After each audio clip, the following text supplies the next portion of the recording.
sense to figure out there's trouble downtown. Depending on who you talk to, beat-em-ups are either repetitive, button-mashy coin munchers, or a deceptively simple vehicle for absolute combat mastery. Me, I'm in the latter camp. But how do you get people who aren't sickos like myself interested? How do you lure them into taking the first steps down Sicko Road? This year's Absalom tried by merging a mechanically excellent beat-em-up with the middling roguelite. Cosmic Invasion developer Tribute Games, the cats behind Shredder's Revenge, the best TMNT game since Turtles in Time, takes a different approach. It looks to the Marvel vs. Capcom fighting games of old and asks one of the boldest questions I've seen a beat-em-up pose in a New York Minute. What if it was a tag game where you controlled multiple heroes? The answer, as it turns out, rules, even if the actual execution of Cosmic Invasion doesn't quite live up to that concept.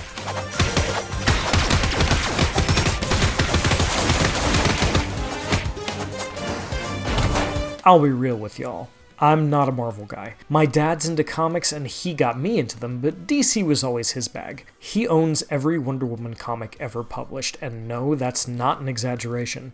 So I'm a DC kid at heart with a soft spot for indie comics, but I love the weirder parts of Marvel, especially the million conflicting X-Men timelines and the cosmic stuff. It's not the most popular things Marvel publishes, that is and always will be Spider-Man, though X-Men is no slouch, but it's the most interesting. Give me that over the MCU stuff any day. A mighty evil is waging war across the cosmos. If the title didn't give it away, that's what Marvel Cosmic Invasion is about. The story here is real simple, almost like it's been ripped straight from the pages of a multi-issue event series. Big Bad Annihilus's Annihilation Wave, listen, it's comics, alright? Is sweeping the galaxy. All life hangs in the balance. Now his sights fall onto Earth itself. So it's up to a ragtag assortment of Marvel heroes, whether Earthborn or cosmic in origin, to bring him down. That's all you gotta know. And you know what? It works. Say no more, Lady Sif. I pledge Stormbreaker's steel to you. A lot of it comes from the team of 15 heroes that Tribute Games has assembled. Yeah, you've got the icons, the regulars who absolutely positively accept no substitutes gotta be there. You know the ones. Storm, Wolverine, Spider-Man, Captain America. Then you've got the cats that were B-listers before the movies elevated them to prominence. Black Panther, Iron Man, Rocket Raccoon, She-Hulk, Nova, Phoenix, Venom. And then there are the weird and wacky inclusions. Thor isn't here. Instead, you got Beta Ray Bill. Real ones know. How do you feel about Cosmic Ghost Rider? Then there's my girl, Phyla-Vell.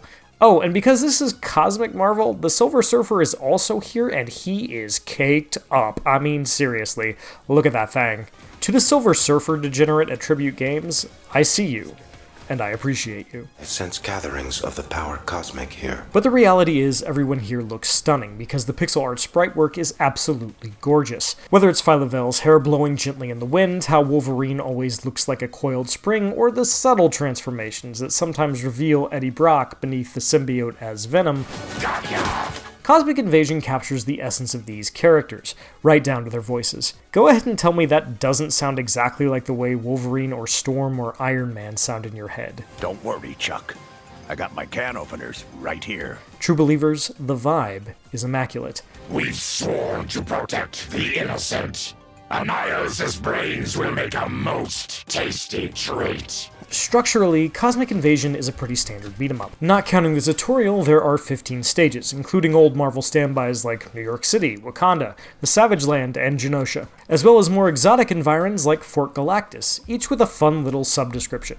Stage selection is mostly a straight line, but occasionally the path will split before reconverging, and you'll have to complete both branches before moving on. Levels themselves are good but unremarkable beat-em-up fare with the occasional environmental hazard. There is a collectible to find to liven things up, as well as 3 challenges in each stage. 2 are hero-specific, such as defeating a certain number of enemies with a certain character's special attack, while the final one is related to the stage itself. All of this is good. The challenges encourage you to use new characters and learn the intricacies of each arena, and stages are well designed, snappy, each one takes around 10 to 15 minutes, and visually distinct in cool ways. You'd never mistake Savage Lands for Clintar or Genosha, but nothing here is going to redefine your expectations for what a beat-em-up can be. Since when do Sentinels have pilots? A mystery indeed. What makes Cosmic Invasion special are its characters. Up to 4 people can play Cosmic Invasion at once, each controlling 2 characters, and it's impressive how different each character is, even if they might not feel that way at first. Take Nova and Iron Man. Sure, both of their unique attacks are ranged energy blasts, but Nova's can pass through and hit multiple targets at once. Iron Man's don't. Nova's special attack is an energy field that only hits foes at close range, while Iron Man's giant Marvel vs. Capcom 2-esque laser can hit anyone standing anywhere on screen, but it does require you to line up your enemies and aim well.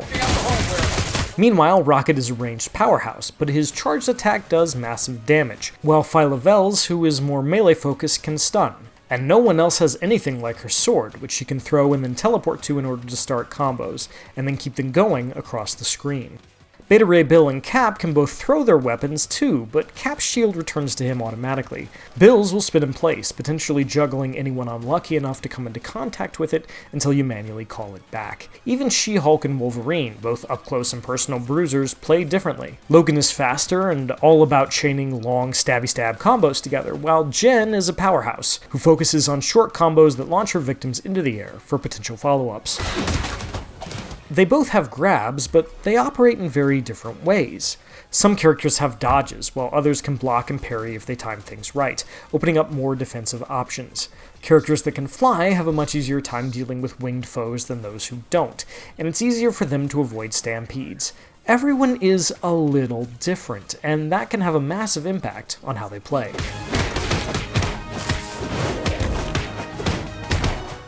What's really cool though are the tag team elements.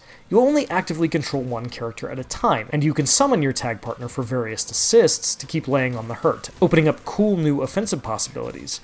That could be a launcher, a standard combo, their unique ability, their metered I want these guys dead special attack, and so on. Figuring out the best combinations and how movesets interact is a lot of fun, especially since you don't start with everyone unlocked. It's possible to lose a character mid-level, they have separate health bars, but even then, all isn't lost. You continue on with your remaining hero, and if you stumble upon some floor food, a time-honored beat-em-up tradition, they'll come back with a little health. I should eat more. Characters also level up as you use them, gaining more health, passive abilities, and so on, encouraging you to experiment, especially in co-op. I played the whole game with my wife, a single run through the campaign took 3 hours. And while I think Cosmic Invasion is a good time solo like basically every beat-em-up, it's better with friends. If this beat-em-up has any black eyes, it's in the lack of enemy variety. You'll see the same core cast of baddies a lot in Cosmic Invasion, and while that's not a huge problem, this happens in most beat-em-ups, it can get a little old. It's also hilariously obvious when you're fighting a boss that will become a playable character later on because it feels like you're fighting someone you'll be able to play later on. It can lead to some really funny moments, like when we were fighting the Silver Surfer on an elevator and kept knocking him into the abyss. Eventually, he'd levitate back up to us for more, only to get knocked down again. It wasn't bad, but it was as goofy as Rob Liefeld drawn feet, or pouches. If you get bored beating up on Annihilus' minions, you can head to the Vault, where you can see each hero's progress in the Hero Lab, learn about their history and the history of your foes in the Nova Corps files, and listen to some of Cosmic Invasion's excellent tracks. You can also spin Cosmic Cubes you earn to unlock nodes in the Cosmic Matrix for more color palettes, hero profiles, tunes, and Nova Corps files. It's a cool little system, and it even doubles as a neat way to make art if you unlock the right nodes in a way that forms a pattern. I made an adorable little bug, and I'll miss him when I fill out everything here and he's gone.